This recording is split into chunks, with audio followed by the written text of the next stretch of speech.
Let's take a look behind the lens. I'm Penny Lane, and In the Driver's Seat starts now. Welcome to In the Driver's Seat, where we delve into the lives of extraordinary individuals who drive their industries forward.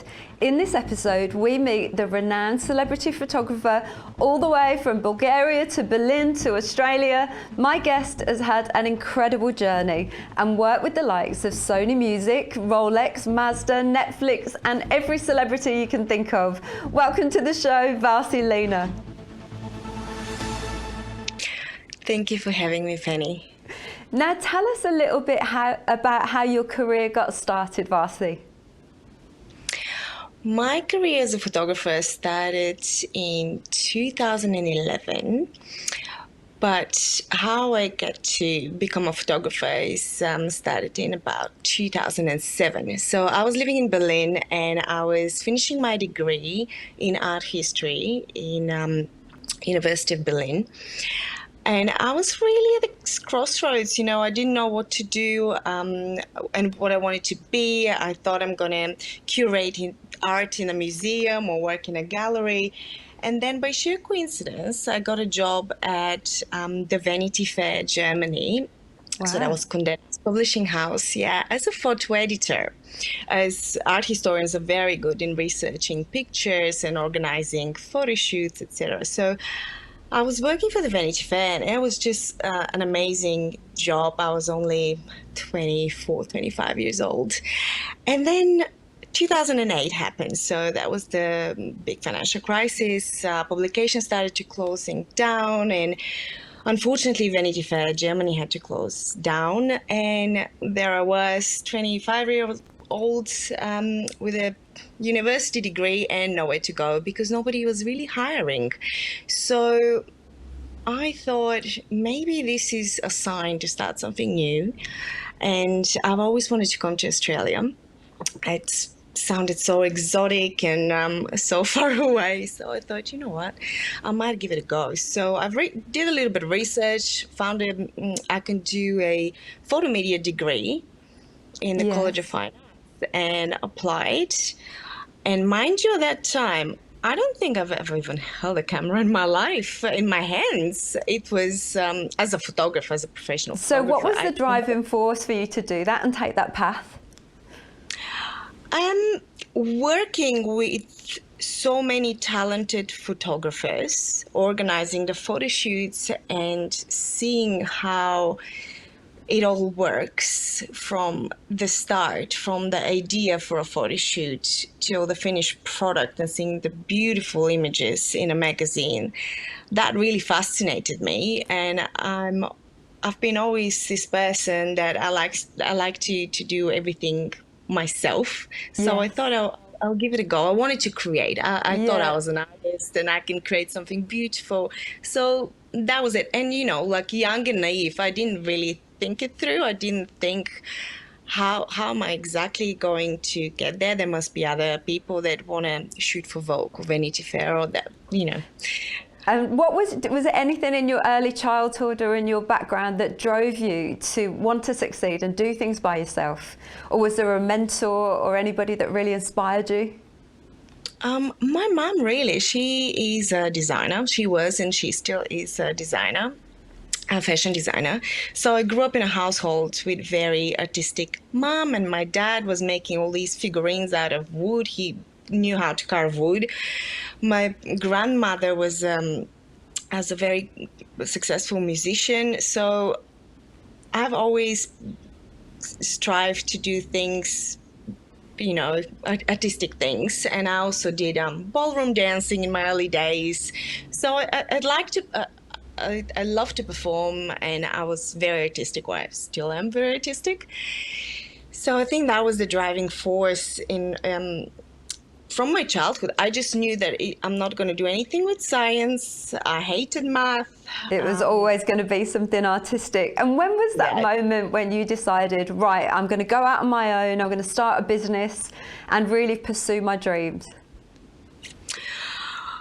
I think that was when I was 18, really, when I decided to move to Berlin to study in university. That was really, I come from I wouldn't say a small town, but kind of middle-sized town with not many opportunities. Eastern Bloc country, we never really had much inspiration around. Yeah. So I always wanted to go outside my little box in my country and explore. So moving to Berlin at 18, where I had to, speak in a foreign language, go to university, finish a degree in a foreign language. And then, okay, That's a what's real next? achievement. Well done. That's really interesting. So, did you overcoming those obstacles, doing a degree in another language and moving cities? Is that something that's helped you in your career, like making other people feel at ease, especially when you put people in front of the camera? Yes, I think so, definitely. Like facing adversity helped me build resilience. And, I always knew that whatever happens, it doesn't matter how hard things are, somehow it works out for me. So I always had this very strong belief that. Where does that belief come from? Because there's a big difference, isn't there, between motivation and inspiration. Where does that self-belief come from? From my mum, really. Like from my mum, because she, you have to imagine, Bulgaria is a communist country, so there's not many opportunities or possibilities. People couldn't really stand out, and she made it happen. She started a business from scratch. I was very little. Me and my brother were very little, and she started it on her own with two other women that she employed. They were seamstresses, and the company grew to, employ over 60 people and have like 30 boutiques around Bulgaria, and that all in the scope of 15 years. Wow, so you've seen your mum work really hard as well. That could definitely be inspiring. Now, the photography industry is a really tough industry to crack, and you really are at the top of your game. How have you managed to stay chasing those dreams when there's all this AI out now and everybody thinks they're a photographer? How do you manage to stay on top of that? I understand everybody's fear of AI, and to be honest, remember when everybody was saying the same thing about digital photography, when the digital cameras came in, everybody was all of a sudden overnight a photographer, and then Photoshop, well, everybody can create these beautiful images now because you can retouch if you don't do something right. And I think it's the same craze now with AI. So I believe that no matter what new technologies come in our industry and in all other industries, people will always strive for that human touch, because AI cannot make you, feel. And in the end of the day, when people go and have their photo taken, it's a very intimate experience. Yes. So people forget about anything else, what you said and what you did, but they will never forget how you made them feel. So this is how I approach photography and photo shoots and working with clients. This is really the most important thing about how I conduct my business and how I work with clients. That's why I'm not scared of AI. That's awesome advice, and also really good to hear that you're not scared of it at all, because I'm sure there's a lot of people out there that are. When you get big celebrities come into your studio, do you ever have to really put them at ease? I'm sure everyday women and men you might need to, but even the big stars. Yeah, that happened. Most of them, they're very seasoned performers. They're used to cameras, they're used to their angles, and there are two types of celebrities. Tell me. Well, the ones that are really, really seasoned and they get the job done in 5 minutes or less. They just know their angles, they know what they want, or their manager is there and the manager knows what they want. So they're very, very specific. They are on time, and so it's in and out.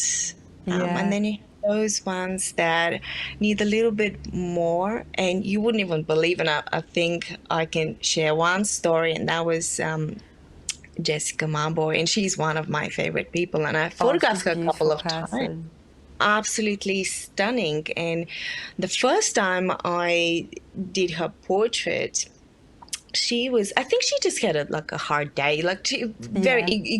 couple of performances, and then there she was in the studio, and she was exhausted. I don't think she wanted to be there, and there But was you so managed many. to do that. We're almost out of time. We've got a few seconds left. I've just Yeah, got one last question for you, Vassi, just really quickly. Anybody out there that's aspiring to be a photographer, what advice would you give them? be yourself and be kind.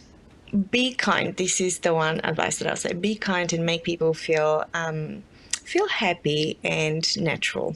Oh, well, I'm sure you're very, very good at that. Thank you so much for coming on, Vassi. It's been a pleasure talking to you, and look forward to seeing more and more of your work. Me too. Thank you, Fanny. In the Driver's Seat has been brought to you by the Perfect Cosmetics Company. Join me next time to learn more from industry legends about how you can take the wheel and steer your life in the right direction. This is Sticker, and we'll be right back. You're watching Ticker. We'll have more in just a few minutes.